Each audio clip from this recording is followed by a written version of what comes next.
Damn, Jimmy, this some serious gourmet shit. You're fucking high! You peed on my rug! I miss Walker! It's impossible! Don't you understand? Why? Hey, Mom! We get some meatloaf! Sweet! What about mine? Dude, what does mine say? Sweet! The show goes on! Yo, everybody. It's Broc Gardner vs. the World, episode 74, currently live on Instagram and also on Twitch. If you're on the Insta Live, you can pop into the Twitch stream. It should be better quality, dude. I said it was going to be better quality the whole time during the Insta Live, and then it was actually way worse quality because it was really laggy for some reason. I'm trying to figure everything out, dude. Listen, not a streamer, dude. I'm not pro Twitch streamer. I'm just starting out, trying to figure stuff out, so don't judge me, dude. But definitely go check out the Twitch stream. Actually, people on the Insta Live right now, go check the Twitch stream and let me know if it's good. So yeah, welcome to the show today, dude. We got a fun-filled event here for you, okay? We had Lollapalooza this past week, and it was honestly wild, dude. Live entertainment making a comeback after the devastating effects of COVID-19 and all of the Delta variants and there was a new one too. That was like the Camda variant or something. It was like the Joe Mama variant or something. There's millions of new variants of this COVID, but live entertainment is finally making a comeback. We got Lollapalooza, and I think it was a big turnout. I think there was tons of people there, which was kind of surprising. But so we got a couple stories out of that. We got the baby getting canceled, dude. The baby getting canceled. And then we got some like movie stuff to talk about later. You know, it's whatever. But first and foremost, I want to talk about this Playboi Carti, his set at Lollapalooza. So the people at Lollapalooza, the fine people at Lollapalooza, thought it was a genius idea to have Miley Cyrus go on right after Playboi Carti. Now, if you don't know Playboi Carti, he's a new rapper. His stuff is crazy. Like, his fans are wild. I'm pretty sure, I don't know a whole lot about him. I just barely started listening to his music, but it's kind of crazy, dude. And so he's like kind of known for having like wild concerts and like crazy mosh pits. And so the geniuses over at Lollapalooza thought, dude, let's put Miley Cyrus, whose audience is like a lot of like teenage girls, right after Playboi Carti, whose audience is like psychopaths. And so you had like a mixture of like crazy, like insane people that like Playboi Carti, and then like insane people that like Miley Cyrus. And let's just read this, dude. I saw like a bunch of tweets on this. It was killing me. It was so funny. So this article says, Playboi Carti's Lollapalooza set caused distraught Miley Cyrus fans to fear the rage. Lollapalooza came back in a major way this year as the festival opened its doors to thousands of people over the weekend. Footage from the festival showed packed stadiums, whatever. So Playboi Carti's set was one of the most talked about performances all weekend. His mosh pits tend to get crazy. Rappers tell their fans that if they don't want the rage, they can go to the back of the crowd. So he basically was like, yo, if you don't want to like get messed up, you got to get to the back of the crowd because it's going to be crazy, right? But the Miley stands, dude, the Miley stands are like, no, like, we're going to stay here because Miley's coming on after this, and we got to watch Miley from the front row, dude. So they stood their ground, dude. The Miley stands stood their ground. And so the Playboi Carti set went on, and it was just like total chaos, apparently. Like, it was just insane. Like, people were getting like, okay, let's just read this one tweet. What was it? Or it wasn't a tweet. It was like this girl's Snapchat. So this girl's Snapchat says, don't go to a Carti concert. His fans are insane. Someone punched my contact out. People were passing out. Someone had a seizure, and people were and are bleeding.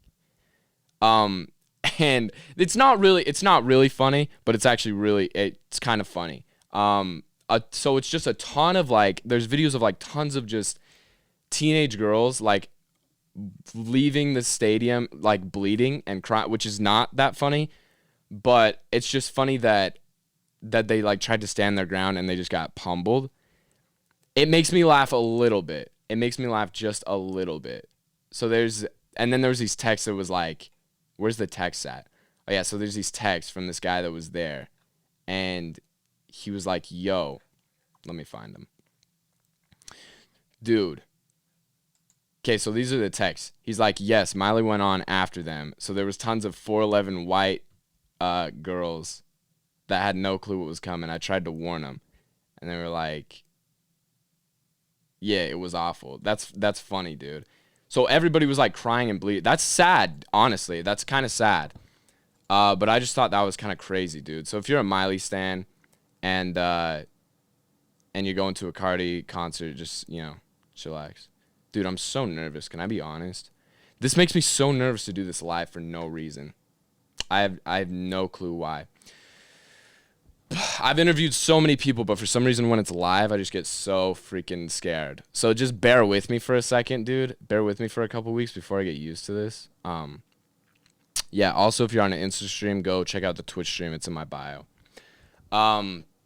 So more on Lollapalooza, dude. So we had the Playboi Carti and Miley thing, which I thought was kind of hilarious. And now, so I was just, I watched some of the sets from it. And honestly, live performances kind of suck nowadays, can I be honest? Like, I was watching Jack Harlow, and I love Jack Harlow. He's the GOAT, dude. I'm going to see him this weekend, actually. He's the GOAT. But the issue was he had like a hype man, and I don't know. I don't really watch that many, like, live performances. I don't know. Do they all have, like, hype people?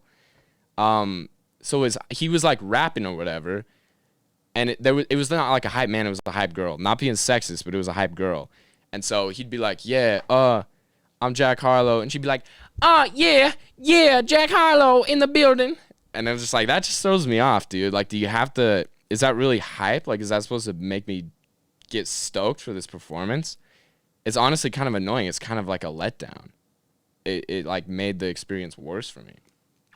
But yeah, so the live performances kind of sucked. Tyler's set was really good. I watched Tyler's set, and it was crazy, dude. The production and everything was super sick. But so, like, I was waiting for the Tyler set. So I watched the Jack Harlow one, and I was waiting for Tyler to come on. But in between, it was, like, Marshmello. Like, who is that? He's, like, the guy that wears the thing on his face. Like, what? Why do people watch him? And so I didn't want to listen to that because dubstep is garbage. Sorry, Kid Brian. Don't dig it. And so I went and watched, like the Jack Harlow one. And what I've noticed with a lot of, like, live performances is they'll like rappers will be, like, rapping, but they'll, like, skip a couple lines or, like, a couple words. They'll be like, "Oh, what's poppin'? Brand new, just popped in." Like, they'll run out of breath and they'll just stop talking for a minute, and it's kind of annoying. And so I went back, and I don't know if you guys know MF Doom. R.I.P., dude. MF Doom was, like, one of the coolest rappers, and I went back and watched one of his performances in, like, an underground club in, like, 2004, and it was the sickest thing. But that dude, he's, like, I don't know how much he weighed, but he was, like 300 pounds probably. He's, like, a big guy, out of shape. And his rhymes are crazy, dude, and he just spits. And he did not miss a single word, dude, the whole performance. It was, like, a 25-minute set.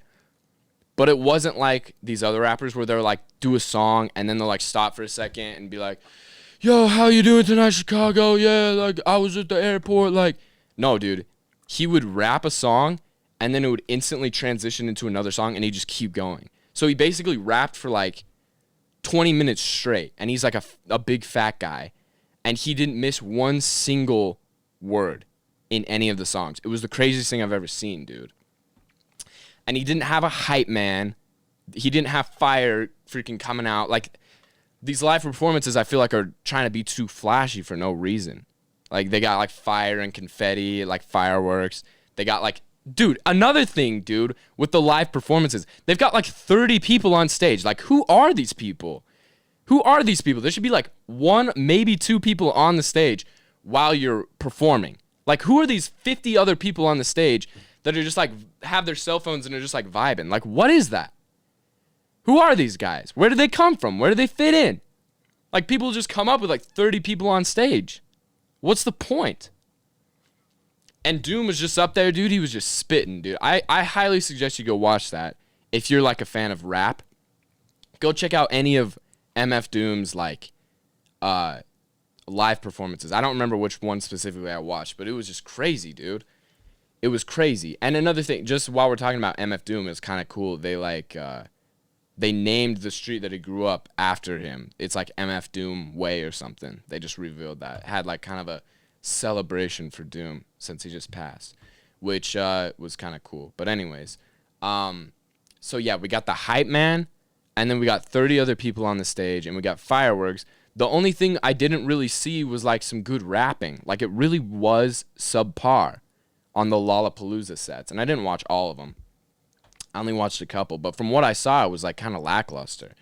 I was like, this is kind of stupid. And it's like another thing, dude, is when you're doing live performances, you should like be rapping over the beat, you know? They pretty much just play the song and then just like dance to it. And then every once in a while they'll like say a couple words with it. And it's like that's not even live. You're just literally, it's like an album listening party. Like, what are we trying to do here? But anyways, and then the one other thing that I saw watching Lollapalooza was the deaf translator. I didn't know that they had those at like festivals and concerts and stuff. They have a deaf translator. And listen, dude, I'm not trying to offend anybody because you know your boy's PC white knight cancel culture. I'm all for that, dude. I'm all for the PC. I'm PC white knight, dude. I'm PC white knight express. And so I'm not trying to offend anybody. I'm not trying to offend my deaf listeners. If you're a deaf listener, just, you know, chill out for a second. But who is that for? Like the deaf translator? Who is like, I don't understand. So you could be like deaf and like watching the stream to like, I guess maybe you could be watching for like the just like the show of it instead of like the music, which would be kind of weird. But then why do they even have the translator? Like you'd be watching the translator the whole time. I'm really just curious, like who is the deaf translator for? Because it seems like, I don't know, dude. That seems a little weird to have somebody, because the whole time, like I just would look over and it would just be a like translator doing this. Like, are there deaf, listen, okay, cancel culture, come for me. Are there deaf people at home that watch that and are just like, oh yeah, this goes hard? Like, is that how it works? Deaf people, leave your answers in the comments below. Do you get turned to deaf translators on Lollapalooza extravaganza set? That's my question. Guys, go check out the Twitch stream. I don't know what's going on. I really need a producer to like handle all this stuff. But go check out the Twitch stream. It's a vibe over here, man, and it's a lot better. Twitch stream, let me know if it's like is running well, because I don't know. All right, next thing, dude. DaBaby. Speaking of live performances and rap and hip hop and everything, DaBaby, popular rapper, kind of blew up the past 2 or 3 years. Finally got canceled. He's murdered people. I'm pretty sure he's assaulted people before he was a rapper. He's like a part of a literal gang, I think. And now finally he's getting canceled because he said something about gay people, allegedly. He said something about gay people. So this article is DaBaby apologizes after a string of festival cancellations. So DaBaby said, I want to see if I can find the real quote, because I don't feel like it's homophobic, to be honest. But it's not in this. It's not in this. Wait, is it? Oh no, it's not in this. But basically, he was like on stage one time, and he was like, yo, like, if you, like, didn't, like, it was kind of gross. You can go look it up for yourself. I don't want to say it on the podcast because, you know, kid-friendly podcast for sure. But, yeah, it was kind of gross, but it wasn't, I didn't think it was homophobic. You could take it as that. I really wish I could, like, talk about it on the podcast, but I just don't like talking like that. And, yeah.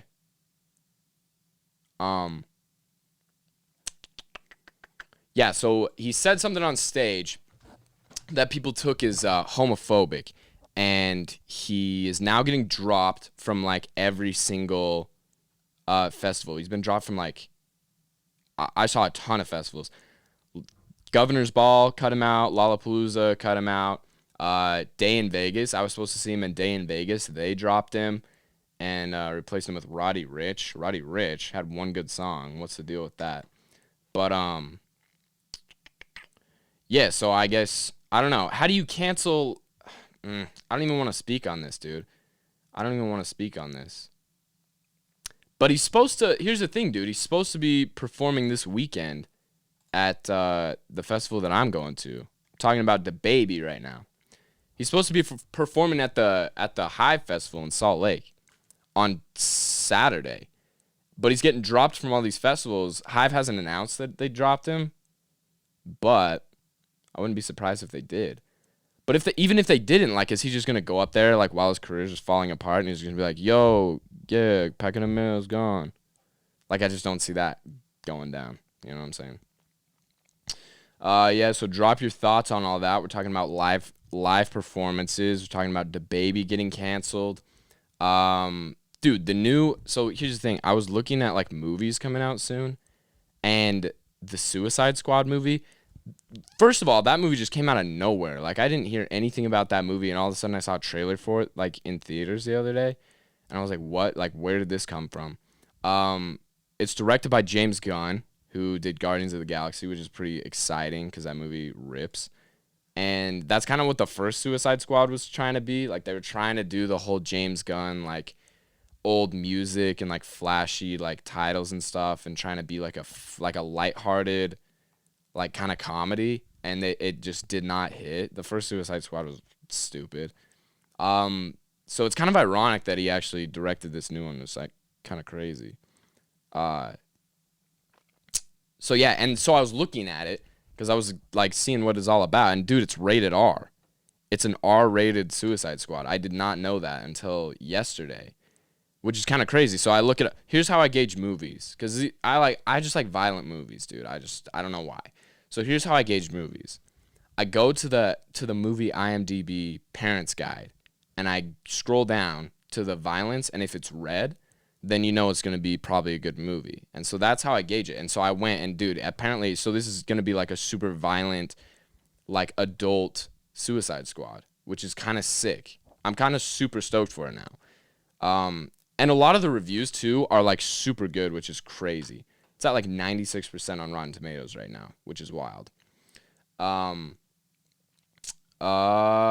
movie news. The Jungle Cruise movie absolutely rips. I watched it last night in the theater. It was cool, dude. You don't get, like, a lot of adventure movies anymore. You don't get any more, like, the Indiana Jones movies or anything like that. The closest thing, in my mind, to those are, like, the Jumanji movies were, like, kind of like that. Like, I just like jungle adventure films. You know what I'm talking about? And they don't really make those anymore. And this one was kind of like that. It was cool, dude. It was like Pirates of the Caribbean. It had, like, a super Disney feel. And it made me want to go back to Disneyland. And I think that was the whole point. The Rock is great in it, obviously. Emily Blunt, dude. She gets hotter every day, dude. Emily Blunt is one of my favorite actresses ever. And she's the best, dude. And then there was a gay guy in it. It was, like, kind of... There was some stuff, like, I'm all for, like, I'm white knight PC, dude. But there's some stuff that they just, like, shoehorn into films. And I'm just like, ugh. Like, I'm all for, you know, homo rights and stuff, and I'm all for women's rights, but the whole time they're talking about, like, making a big deal that she's wearing pants, and they're like, oh, women, oh. I'm like, dude, what? I know it like takes place in, like, the 1910s or whatever, but it's just like, why you gotta shoehorn that in there, you know? It's kind of annoying to me, but yeah, so that movie rips, and you guys need to go check it out for sure. Fight Club. I watched Fight Club the other day. The movie's kind of trash. I know everybody talks about how it's overhyped, but it really is overhyped. It kind of sucks. It was fine. It's kind of cool for, like, the first... Like, the whole movie's honestly pretty good, okay? I'll take back that statement. The whole movie's pretty good, honestly. But when they get to the twist part, and I'm going to spoil this, so if you haven't seen Fight Club, I'm going to spoil this right now. When you get to the twist part... It reveals that Brad Pitt's character was was Edward Norton's character the whole time. They're the same person, but just like his subconscious or something. And I knew that the whole time too, dude. So number one, it wasn't even a twist really. And number two, they sat there and explained it for like 5 minutes, and it bugged me so bad. It made the whole movie suck for me. Because it like kind of was like getting to the point where it was like, oh, like there was some innuendos that like indicated that they were the same person, and it was like, oh, that's crazy, dude. But then him and Brad Pitt are in the same room, and they like discuss the whole thing for like 5 minutes, and I'm like, dude, they just explain it outright, and it just bugged me, man. That stuff pisses me off. Like, why do you got to do that? Leave us a little bit in the dark, dude. Leave us a little bit in the dark, you know. Dude, this is not a very good podcast. I'm gonna be honest. This is gonna be a short podcast.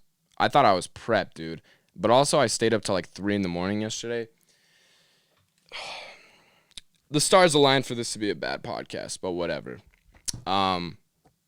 Yeah, so Fight Club is kind of trash, but it's kind of good. You can check it out or you can not. I don't care. Steve Irwin is pretty good, dude. I've been watching some Steve Irwin, and he's kind of a stud. R.I.P., obviously. I watched some documentaries where he fought crocodiles. Crocodiles are honestly some of the scariest things I've ever seen in my life, dude. They're literally like giant. They're like dinosaurs, and like we don't really talk about it. Like we talk about like, oh, what if dinosaurs like still existed? Dude, they do, and they're called crocodiles, and they're terrifying. They're giant, and they just eat people, and they're freaky, dude. And this man just goes in the cage, and that thing will just bolt at him, and it'll just be like, whoa, wait. Oh, it's crocky. Oh, you got to get away from the croc. It's like, dude, what? He just stays in there. He's like, backs away a little bit, and it just chills. Like, that man had to be like a crocodile whisperer. It's the most wild thing I've ever seen. And then he's with a snake, dude. He's like going to find like the world's like deadliest snakes, and he's under a house. So it's like there's no way to get out really. And there's just like one of the deadliest snakes like right next to him. And he's just like sitting there. He's like, oh, this snake is our world's deadliest snake, and it's right under this house. It's not a place you want to meet a snake. And it's just like, okay, why are you meeting the snake there, dude? Like, you got to get out of there, you know? But anyways, dude, Steve Irwin rips. Thanks for watching, guys. I know that was the worst podcast I've ever done. I don't know why I'm so, like, unprepared. I think the live is, like, really messing me up. But whatever, dude. We're going to keep doing it, and we're gonna get better at it. But thank you, guys. Next week's podcast will be live as well, and then the next week's podcast will not be live, but it will be the last podcast in this studio, and then we are officially out of here, dude, and we're officially moved on. We're going to be in a new studio. It's going to be nice. We're going to have some guests. It's going to be a lot better, more professional. It's not going to be just me, so that will help. It's a lot easier to do podcasts with other people. So, you know, it's just going to be all around better. By the end of the month, we're going to be sitting pretty, boys. There's not going to be any more podcasts where I'm, don't know what to talk about. So thank you for watching. Love you guys. Peace out.